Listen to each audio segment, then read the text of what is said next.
करने वाले हैं यूएस इन्वेस्टिंग के बारे में। देखो यार, मैं मोटा मोटा मुझे अभी कुछ लुक्रेटिव नहीं दिख रहा है यूएस इन्वेस्टिंग में, और मैं इसको एक्सप्लेन करूंगा आपको रीजन से, ठीक है ना। ऐसा नहीं रहेगा कि हवा में बात रही और एक सब्जेक्टिव वे में मना कर दूंगा कि नहीं, US investing is not lucrative. On the contrary, आज से 70 दिन पहले मैं उस वीडियो का डिस्क्रिप्शन डाल दूंगा इस वीडियो के नीचे। मैंने एक वीडियो बनाया था स्पेशली अबाउट द नैस्डैक 100 जो इंडेक्स है उनका, और मैंने बताया था कि मैं क्यों इन्वेस्ट कर रहा हूं। और अगर मैं देखूं ना उस पॉइंट से, तो मोटा मोटा जो प्रॉफिट बुक हुआ वो 15 to 16% का था।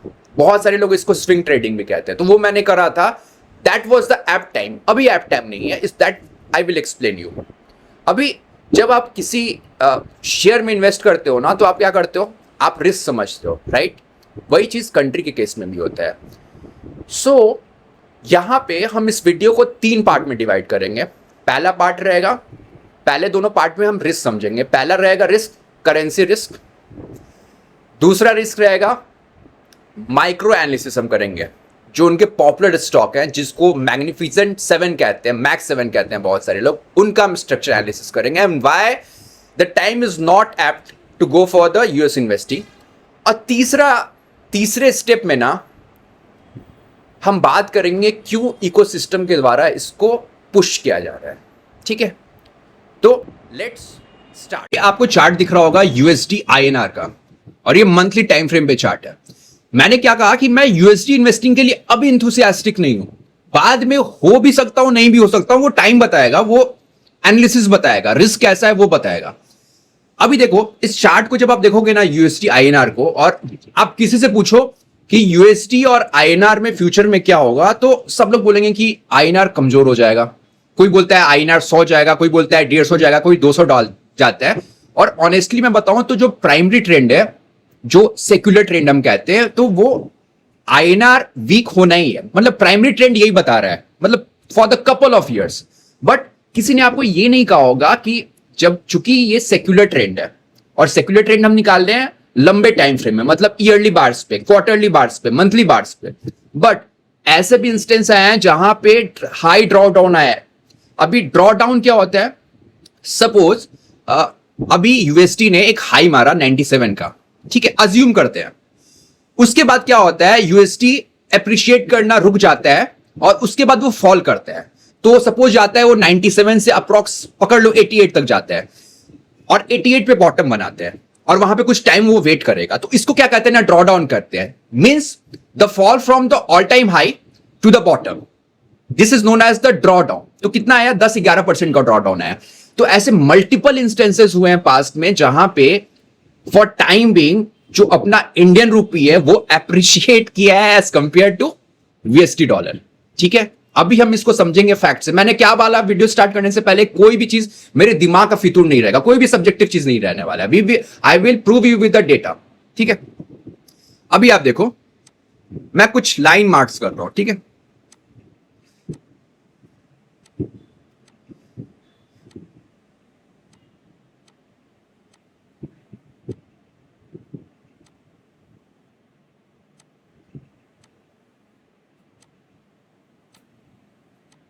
मैंने कितना लाइन ड्रॉ करा अभी, 1 2 2 3 4 5, मतलब देयर आर 5 इंस्टेंसेस जहां पे जो डॉलर है वो फॉल कर रहा है एज कंपेयर टू आईएनआर, ठीक है। अभी आप ये चीज ध्यान समझना, फिर हम बताएंगे आपके लिए क्या इश्यू हो सकते हैं, ठीक है, वो समझना आप।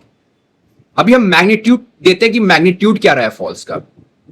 यहां पे 20% फॉल आया था, अगर आप देख रहे होगे यहां पे, तो यहां पे 20% फॉल आया था। और ये मतलब ये जो ड्रॉडाउन को पूरा होने में कितना टाइम लगा, तो अप्रॉक्स ये 7 साल लगा। मतलब 7 साल लगा उस ड्रॉडाउन को कवर होने में। मतलब एज एन एग्जांपल, अभी चल रहा है 2026, सपोज 97 रुपीज का हाई बनाया यूएसडी ने अगेंस्ट द आईएनआर, तो आप जोड़ लो कि 7 साल बाद वो फिर 97 को ब्रेक करेगा, ठीक है। ये है लॉजिक। यहां पे देखा, फिर आप यहां पे देखो, यहां पे कितना, यहां पे आया था 16% का फॉल फ्रॉम द हाई, यहां 15% का, यहां पे अप्रॉक्स 10% का, ठीक है। अभी जो तो ये मैंने चीजें क्यों कही, अब एज एन सिंपल एग्जांपल समझता हूं।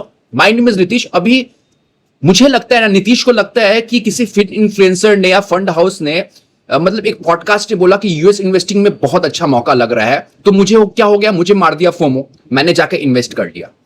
अभी सपोज मान लो मैंने इन्वेस्ट करा एप्पल के शेयर में, एप्पल के शेयर ने एक साल में मुझे 20% का रिटर्न दिया, ठीक है। बस इस टाइम में अगर आईएनआर में 10% का फॉल आ गया तो मेरा रिस्क क्या होगा? मतलब मेरा तो 10% उड़ गया ना। अगर मैं उसको बेचूंगा तो मुझे, चूंकि जब मैंने इन्वेस्ट करा था that time the INR was weaker, और जब मैं उसको रिडीम कर रहा हूं, जब मेरे पास पैसा आएगा तो अभी आईएनआर स्ट्रांग हो गया, तो मुझे जो रिटर्न है मेरा 10% ही मिलेगा ना, तो मैंने 20% बुक करा है। होप दिस इज क्लियर, ठीक है। प्लस आप जब इन्वेस्ट करते हो और अगर आपने ट्रैवल किया होगा तो करेंसी कन्वर्जन का एक मार्कअप लगता है, वो भी ध्यान में रखना। उसके बारे में हम आगे की वीडियो में बात करेंगे, ठीक है।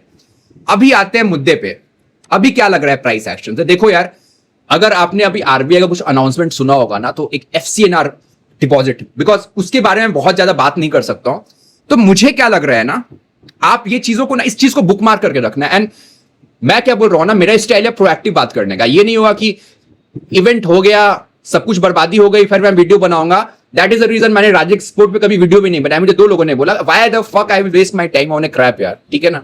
ये चीजें मैं आप लोगों को इसलिए बता रहा हूं क्योंकि मैंने अपने कुछ अभी क्लाइंट्स को बताया। अभी मेरे क्लाइंट्स बहुत सारे एमएसएमई है, उनको उनके फंड हाउसेस के बहुत सारे जो अल्ट्रा एचएनआईज रहते हैं, तो उनको उनके रिलेशनशिप मैनेजर ने बोला था कि ma'am it's a very good time, you know, macro पूरा ज्ञान दिया उसने। मैंने बोला मैम बिल्कुल नहीं करना, ठीक है।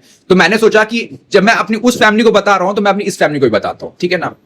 अब इस आप समझो, आपको दिख रहा है ये चार्ट, मेरी बात याद रखना कि अगर 94.06 के नीचे अगर इस महीने की क्लोजिंग आ गई ना यूएसडी आईएनआर की, तो एक अच्छा खासा रिट्रेसमेंट आएगा। मैं फिर वर्ड यूज कर रहा हूं, मैं फॉल नहीं कर रहा हूं, मैं रिट्रेसमेंट आएगा 5 से 6% का। मतलब जो इंडियन रुपये है वो स्ट्रांग होगा और उसके कारण क्या होगा, अपना यूएस डॉलर कमजोर होगा, ठीक है। तो आपको समझ में आया। आप ये मत समझा करो कि यार हमेशा ये एक सेक्युलर प्रोसेस है। आपको क्या 6-7 साल 3 साल का पेशेंस है कि अगर कोई करेंसी, अगर आईएनआर स्ट्रांग हो जाती है तो आप वेट कर सकते हो, ठीक है। ये मैं सवाल आप पे छोड़ता हूं। मुझे क्या लग रहा है, मुझे लग रहा है कि अभी मुझे चार्ट देख के, बिकॉज यही सत्य है यार, यही गीता कुरान बाइबल यही है मेरे लिए। तो मुझे चार्ट देख के लग रहा है कि फॉर ए टाइम बिंग जो यूएसडी आईएनआर में जो एक तरफा रैली आई थी उसमें एक कंसोलिडेशन आएगा, पहली चीज, and it can go up to 90 to 87 मुझे लगता है, ठीक है। तो ये पहली चीज मैंने क्या बताया, मैंने आपको बताया करेंसी रिस्क। होप आपको ये चीज समझ में आई। अब हम चलते हैं यूएस स्टॉक के बारे में बात करेंगे, जो मैंने क्या कहा, माइक्रो स्ट्रक्चर एनालिसिस करेंगे। अभी देखो, अगर आपको आपका फंड हाउस या ब्रोकरेज वाला या कोई भी इन्फ्लुएंसर अगर पिच करेगा ना, तो आपको कहानी सुनाएगा फैंग स्टॉक की या फिर मैक्स 7, मैग्निफिसेंट 7 कहते हैं इसको।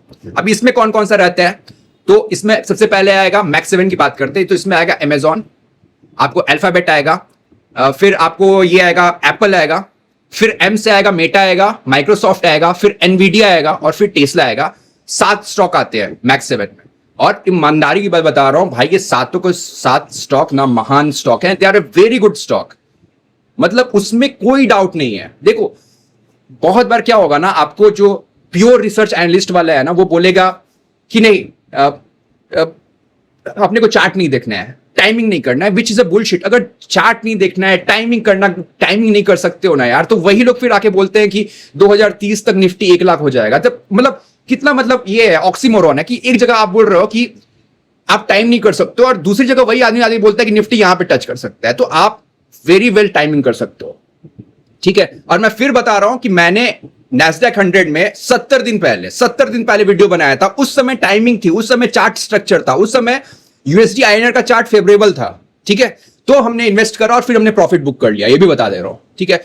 वो उस वीडियो का लिंक मैं डालूंगा, वो प्लीज जरूर चेक करना। बिकॉज क्या है ना यार, हाइंडसाइट में तो सब बात करते हैं, अभी फोर्थ साइड में मतलब मैं बताऊं आपको, पहले होने से पहले तब कुछ मजा आता है ना, कुछ आपको वैल्यू एडिशन मिलेगा मेरी फैमिली को, ठीक है।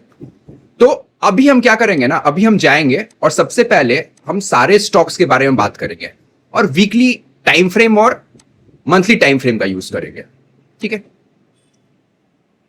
अभी देखो यार, ये स्टॉक कौन सा है, लेट मी टू चेक। ये है एप्पल का स्टॉक, वेरी ब्यूटीफुल स्टॉक, मतलब फंडामेंटल ये 7 स्टॉक है ना भाई, ये बहुत बहुत प्यारे स्टॉक है। अभी मैं इनको तो कुछ नहीं बोल सकता, क्योंकि मुझे यूएस इन्वेस्टिंग के बारे में मना करना है, तो मैं इनको नहीं गालो दूंगा, ठीक है ना। They are a very good stock. और इसमें सबसे प्यारा है इलॉन मस्क। इलॉन मस्क, मैं हमेशा बोलता हूं, अगर आप उसका आइडियोलॉजी को साइड कर दो, आप जो भी आइडियोलॉजी होगी आप उसका सोचो, उसका मतलब माइंड क्या चलता है यार, उसका मतलब वे ऑफ द थिंकिंग है ना भाई, हम सब लोग को थोड़ा थोड़ा सीखना चाहिए उससे एज ए पर्सन। आइडियोलॉजी को आप साइड करो, आप राइट सोचो, लेफ्ट सोचो, सेंटर सोचो, जो दूसरी बात है, ठीक है। अभी ये स्टॉक है आपको एप्पल का। अभी एप्पल के स्टॉक में मैं यहां पे एंट्री करता है यार, ठीक है।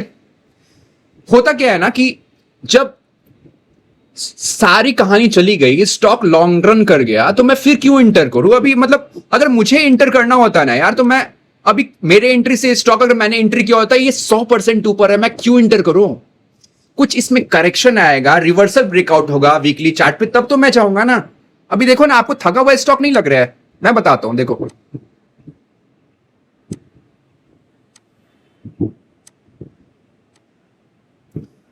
इसका एक रीजन बताऊं थका हुआ स्टॉक लगाने का क्या है। जो स्विंग हाई बनते हैं और स्विंग लो, जब वो स्टॉक स्ट्रांग रहेगा ना, तब आप देखना, यहां पे देखना आप, ठीक है। यहां पे देखो, ये स्विंग हाई है, अगला स्विंग हाई यहां पे बनता है, ठीक है। और जब थक जाएगा ना स्टॉक, तब देखो यहां पे स्विंग हाई बन रहा है, यहां पे सुबह, अरे ये थक गया है stock. No doubt primary trend अभी पॉजिटिव है, बट हमें तब इंटर करना है ना जब ट्रेंड रिवर्सल हुआ हुआ है, ठीक है। समझा। ये एप्पल के स्टॉक है, मैंने बता रहा हूं, एप्पल का स्टॉक पॉजिटिव स्टॉक है। ये है माइक्रोसॉफ्ट का स्टॉक, अगेन नो लीडर, मतलब लेगेसी है इन लोगों की, बट भाई टेक्निकली बहुत वीक स्टॉक है यार, वीक हो गया। मैं सिंपल सा रीजन बता रहा हूं, देखो आप ध्यान से समझना। ये क्या है, ये है स्विंग हाई, ये भी है स्विंग हाई, और ये दोनों है स्विंग लोस। अभी ये वाला जो स्विंग हाई है, इस स्विंग हाई से नीचे है, ठीक है, अभी वाला स्विंग हाई। और जो नया वाला स्विंग लो बन रहा है, ठीक है ना, इसको देखो, इसने पूरा का पूरा इनकैप्सुलेट कर लिया इस पूरे हाई को, विच शोज कि यहां ट्रेंड रिवर्सल हो चुका है और आपको यहां पैसा लगाना है। माइक्रोसॉफ्ट की बात कर रहा हूं मैं। ये है अमेजॉन का। अमेजॉन का स्टॉक भी ना प्राइमरी ट्रेंड पॉजिटिव है, बट मैंने फिर कहा ना कि अगर मुझे एंट्री करनी पड़ती ना, तो मैं यहां पे एंट्री करता ना यार, जहां पे ट्रेंड रिवर्सल हो रहा है। मैं साला यहां पे एंट्री क्यों करूंगा यहां पे, मतलब where the smart money is investing, उससे मैं 100% ऊपर जाके नहीं एंट्री बनाऊंगा विद द एंथुसियाज्म की अभी यूएस में मैंने इन्वेस्ट कर दिया तो मेरा निर्वाणा मिल जाएगा। कुछ नहीं मिलने वाला है, यहां पे अभी प्रॉफिट बुकिंग आएगी, आप देख लेना। ये स्टॉक है एनवीडिया का। भाई देखो, एनवीडिया के स्टॉक में एक रिट्रेसमेंट आ सकता है जो इस स्टॉक को 100 तक ले जा सकता है। अभी कितने पे, 193। So as a new investor, are you ready to have a drawdown of 50 to 60%? ये मैं आप पे छोड़ देता हूं। मैं स्ट्रक्चर की बात कर रहा हूं। ये गूगल का स्टॉक है, जो जिसको अल्फाबेट भी कहते हैं। अभी गूगल का स्टॉक सही है, ठीक है ना, ये स्टॉक का स्ट्रक्चर अच्छा है। अभी हम बात करते हैं ये मेटा की।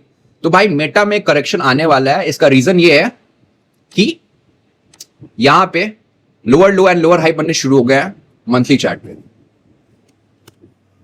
और ये लास्ट स्टॉक है टेस्ला का, अपने फेवरेट इलॉन मस्क का। बट इलॉन मस्क का स्टॉक है, लेकिन यहां पे डिस्ट्रीब्यूशन हो रहा है भाई। मैं बता रहा हूं आपको कैसे।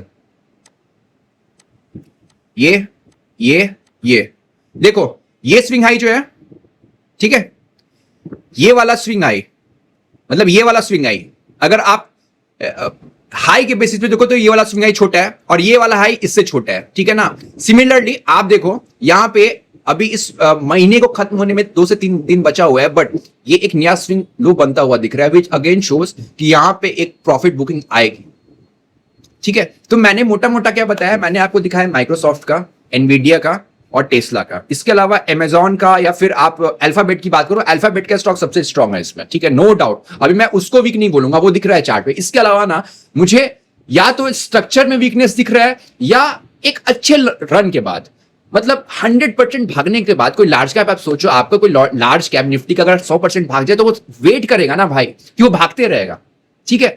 होप आपको ये चीज समझ में आ रही होगी। इन among the 7 stocks, 3 are showing the weakness on the long term charts, and except Alphabet, the remaining 3 are showing a pullback on the monthly chart, और ये pullback 50-40% हो सकता है। So are you ready for it? Currency risk तो हटा दो आप। तो अगर सपोज, अगर मैं एज अ नीतीश में पैसा लगाता हूं, ठीक है, अभी ध्यान समझना, मैंने पैसा लगाया मैक्स 7 में, मेरे को मेरा आरएम बोला कि सब मैक्स 7 में लगाओ, दुनिया की सबसे अच्छी कंपनी है जो है। फिर क्या हुआ, उसके बाद से सबसे पहले आ जाता है करेंसी में कुछ आ जाता है ट्वीक्स। मैंने लिया था तो उस समय 94 चल रहा था, अभी हो गया 90, तो ऑलरेडी 5% तो ऐसे ही घुस गया, ठीक है, मेरा वैल्यू। और उसके बाद से अगर एक रिट्रेसमेंट भी आ जाता है 20-25% का, तो आप सोचो आपका हाल क्या होगा भाई, ठीक है। So that is why I am telling you ना कि आपको जब भी आप दूसरे करेंसी में कंट्री में जा रहे हो तो आपको रिस्क समझना बहुत जरूरी है। ये सारी चीजें ना मैंने कल परसों में अपने कुछ क्लाइंट्स को बताई थी जो सुपर एचएनआईज है, और उन लोगों ने मना कर दिया अपने आरएम्स को, ठीक है। मैंने इसलिए बोला कि मैं इस चीज को अपने जो मेरे प्यारे मतलब ऑडियंस है उनको ही बता देता हूं कि अगर किसी 2-3, because see I am a small time YouTuber right now, मेरा ऑडियंस बहुत छोटा है, तो हो सकता है 2-3 लोग भी बच जाए यार, ठीक है, ठीक है। अभी लास्ट टॉपिक पे आते हैं। लास्ट क्या है कि ऐसा क्यों हो रहा है। So let's discuss the elephant in the room. देखो जो इकोसिस्टम है ना, इकोसिस्टम में 3 लोग हैं, एक है टॉम है, एक है डिक है और एक हैरी है। अभी टॉम कौन है? टॉम है फंड हाउसेस। जो डिक है वो सही में डिक है, वो है आपके फिन इन्फ्लुएंसर, और जो हैरी है वो है आपका ब्रोकरेजेस, मतलब आप समझो ना जिससे आप करते हो, ट्रेडिंग करते हो। अभी सबका मैं बता रहा हूं। देखो क्या होता है ना, बहुत सारे हम लोगों को पता ही नहीं है कि हम लोग बहुत सारे बायसेस हम सब में है, ठीक है, and which is very counter intuitive to accept, हम एक्सेप्ट नहीं करते हैं। अभी एक बहुत इंपॉर्टेंट चीज होती है, उसको कहते हैं हैलो इफेक्ट, ठीक है। अभी हैलो इफेक्ट में क्या होगा ना कि आप देखोगे, जब पॉडकास्ट में देखोगे या टीवी में देखोगे कि एक सूट बूट में एक 50-60 साल के अंकल जिन्होंने 1000 करोड़ रुपए कमाए हुए हैं, वो आते हैं और एक बहुत गॉर्जियस लेडी उनके साथ रहती है, प्रिटी सेक्सी लड़की रहती है, और वो उनसे बात करती है तो बताएगा आपको कि right now this is a time to go for the max 7। तो आप ना अभिभूत हो जाते हो, you come in the excitement. आपको लगता है कि वो जो बंदा बोल रहा है वो आपकी भलाई के लिए बोल रहा है। This is known as the halo effect. आप पढ़ना इसके बारे में, और ये बहुत कॉमन है इन्वेस्टिंग में। आपको लगता है उस बंदे को सब कुछ पता है, वो आपका भाई है, आपकी बीवी है। नहीं भाई, वो कुछ नहीं है। मैं सिंपली बता रहा हूं। पहले हम टॉम मतलब जो फंड हाउस है उनके बारे में बात करेंगे। फंड हाउस का धंधा कैसे चलता है, मैं ना बहुत जल्दी बनाऊंगा सीरीज आपको म्यूचुअल फंड जो एमसी से काम करते हैं उसमें I will go in the deep कि होता क्या है, ठीक है ना। It's a very good business तो खैर बहुत अच्छा है उनका, ठीक है ना। सो आप समझो वो ना आपको जो एडवाइस कर रहा है ना, या जो उसकी पीआर एजेंसी एक मतलब ब्यूटीफुल लड़की को लेके जो पॉडकास्ट हो रहा है या टीवी पे आप देख रहे हो ना, सबका सब में एक सेल्फिश चीज है। उनको आपसे पैसा कमाना है, कमीशन इनकम से कमाना है भाई, ट्रेलिंग इनकम आएगा, इसलिए वो आपको ये सारी बातें बोल रहा है, पहली चीज, ठीक है। देखो अगर वो आपका बहुत वेल विशर रहता ना, तो मैं बता रहा हूं, उसने कभी आपको ये एडवाइस करा कि गोल्ड खरीदो, सिल्वर खरीदो। गोल्ड में कितनी बड़ी रैली आई, सिल्वर में कितनी बड़ी रैली आई। किसी ने बोला कि आप ईटीएफ खरीद लो, किसी ने बोला कि आप जाके खरीद लो, पार्ट्स खरीद लो, किसी ने नहीं बोला। क्यों नहीं बोला? साला उनको पैसा नहीं मिलता है यार, उनको पैसा नहीं मिलता है इसलिए उन्होंने नहीं कहा। उनको कमीशन नहीं मिलता है इसलिए वो नहीं भौंकेंगे उस पर, समझा। दूसरी चीज यार, मैं ना मल्टी टाइम एसेट में डालता हूं, ठीक है, बिकॉज मेरी जो बीवी है ना उसको इक्विटी पे विश्वास नहीं है, विच इज वेरी फेयर, ठीक है ना। मैं किसी पे फोकस नहीं करता हूं। There are n ways of getting the nirvana, आप कर सकते हो। अगर आप टियर 2 टियर 3 सिटी में हो गए तो पिछले 6-7 साल में लैंड प्राइसेस के क्या इंक्रीज हुआ है। मेरी बीवी ने ना लखनऊ में वहां पे जो जिनको आइडिया होगा, पीजीआई हॉस्पिटल है उसके आसपास उसने इन्वेस्ट करा था, एक अच्छा खासा अमाउंट इन्वेस्ट करा था। वो भाई 2019 से ना अभी तक अप्रोक्स 4 to 5x हो चुका है, ठीक है। गोल्ड मैंने बताया, लैंड के बारे में मैंने बताया। आप पूछ लो, आप देखो 3-4 साल में दाम बढ़ा है कि नहीं लैंड का? 4 साल में बढ़ा नहीं है कि कोविड के बाद क्या कुछ ऊपर नहीं है प्रॉपर्टी का? बिटकॉइन के बारे में आपको किसी ने बताया? बिटकॉइन ना आपको ऐसे दिखाएंगे ना कि वो सिंफुल थिंग है, नहीं है भाई, उसमें रिटर्न बना है बहुत सारा पैसा। तो आप समझो, आपको जो बता रहा है ना उसका एक स्वार्थ है, पहली चीज। और आप साला हो गए हेलो इफेक्ट के शिकार। आपको लगता है कि चूंकि वो सूट बूट पहन के बैठा हुआ है तो वो सही बोल रहा है। अरे आपको सिंपल एनालॉजी देता हूं। देखो यार, हम लोग का ना सबका रिलीजन अलग होगा, we are of different creed caste, but एक चीज कॉमन रहती है, लाइक आपको कैपिटल को ना मैं एनालॉजी देता हूं किस तरह प्रोटेक्ट करना है। हमारे घर में हमारा क्या होता है, माँ रहती है, बहन रहती है, बेटी रहती है, तो हम उनको जैसे प्रोटेक्ट करते हैं ना फ्रॉम द एविल आइज, उसी तरह आपको अपने पैसे को बचाना पड़ेगा। मैं सिंपल एनालॉजी दे रहा हूं, आप मेरी बात सुनो ना, तो आप अपना ड्यू डिलिजेंस करो भाई, किसी की बातों में नहीं आओ कि यूएस में, कभी आप यूएस जाओगे, कभी आप इंडिया में करोगे, कभी आपको सलाह दुबई में इन्वेस्टमेंट कराएंगे, मत किया करो ये सब यार। मैंने आपको बहुत लॉजिकली चीज समझाई है, ठीक है, होप आपको ये चीज समझ में आएगा। अभी दूसरी फैक्टर बात करते हैं। अभी देखो आपका जो ब्रोकर है ना, मतलब जिससे आप ट्रेडिंग करते हो, वो भी बोलेगा। अभी देखो, अभी इंडिया में वो करता है तो उसको मिलता है क्या, मिलता है ब्रोकरेज मिलता है। अभी वो चूंकि यूएस इन्वेस्टिंग कराएगा तो उसको जो करेंसी कन्वर्जन में जो मार्कअप मिलेगा ना, वो भी अच्छा पैसा बनता है, तो उसको भी दो फायदा है, ठीक है। एक तीसरा कैटेगरी है जो इन्फ्लुएंसर का है, जो सॉरी टू यूज तो सबसे बड़े चूतिया है, sorry to use this language. उनका क्या है ना यार, उनको बहुत सारे लोगों को अभी अपना बेचना होगा कोर्स, ठीक है। अभी वो आपको बोलेंगे कि भाई ऐसा ऐसा फलाना ठिकाना हो गया, आप यूएस इन्वेस्टिंग करो, जो एकदम बुलशिट है। ये मतलब इनका तो ये मतलब ये इन तीनों में ना सबसे गिरा हुआ कैटेगरी इन्हीं लोगों का है। आप बिल्कुल मत करो। आप इंडिया में यार, मेरे साथ छोटा आदमी, मैं बोल रहा हूं, मेरे पास मेरे जो पोर्टफोलियो में स्टॉक है, जो मैं वॉच लिस्ट बना रहा हूं, या जो मैंने पिछले 1 महीने में शेयर्स के बनाए हुए हैं ना, आप 1 साल ट्रैक करो यार, you will come to know, you know, सब दूध का दूध पानी का पानी हो जाएगा। आप ग्रोथ करो यार, there are lot of companies, FNO में भी बहुत सारी कंपनी है, भारतीय एयरटेल देखो, एमसीएक्स देखो, बीएससी देखो, ठीक है, नुवामा में देखो। मैं तो बोलता हूं अगर आपको सिप करना है ना, तो आप असेट मैनेजमेंट कंपनी में पैसा डालो। और मैं मजाक नहीं कर रहा हूं, आप अपना अभी पोर्टल खोल कर देख रहा हूं, उन्होंने पिछले 5 साल में कितना पैसा कमा के दिया है। आपका जो निफ्टी या बैंक निफ्टी या जो नॉर्मल सिप का रिटर्न है ना, उससे मल्टीपल एक्स दिया उन्होंने रिटर्न, ठीक है। आप आनंद राठी का चार्ट खोल के देखना, ठीक है। सो ऑलवेज यू इन्वेस्ट ना, आपको सारा का सारा रिस्क समझना चाहिए, ठीक है। मैं हो सकता है बहुत ज्यादा भावुक हो गया हूं, बट मतलब क्या होता है ना यार कि मेरे पापा, मैंने एक वीडियो में पहले बोला था, कभी किसी को गलत एडवाइस मत दो, अगर देना है तो सही एडवाइस दो। सो कोई भी कंट्री ना यार, कोई भी कंट्री, कोई भी शेयर, हम जजमेंटल होके नहीं कह सकते हैं कि ये सब कुछ खराब हो गया।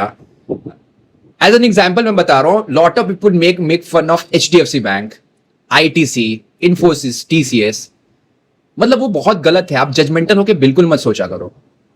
आपको क्या करना है, आपको सिर्फ बिजनेस ट्रैक करना है, आपको उनका टेक्निकल ट्रैक करना है, और कंपनी क्या कर रही है ना, उस पर फोकस करो। क्योंकि क्या हो सकता है ना, जो राजा से रंग और रंग से राजा बनने में टाइम नहीं लगता है। आज एचडीएफसी बैंक पे आप इतना हंस रहे हो सकता है एआई लाके वो अपना ओपेक्स टू एनटीआई होता है इतना कम कर ले कि उनका अच्छा खासा आरओई का एक्सपेंशन हो जाए, फिर यहां से कंपनी 2 गुना हो गई तो आप हंसते रह जाओगे, ठीक है। Similarly with all the IT companies, हाँ अभी के लिए खराब चल रहा है, ठीक है ना।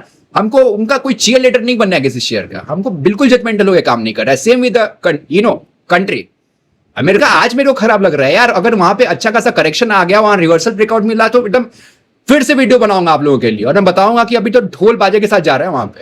होप आपको ये वीडियो अच्छा लगा, और अगर if you are getting any value then do like this video. Bye.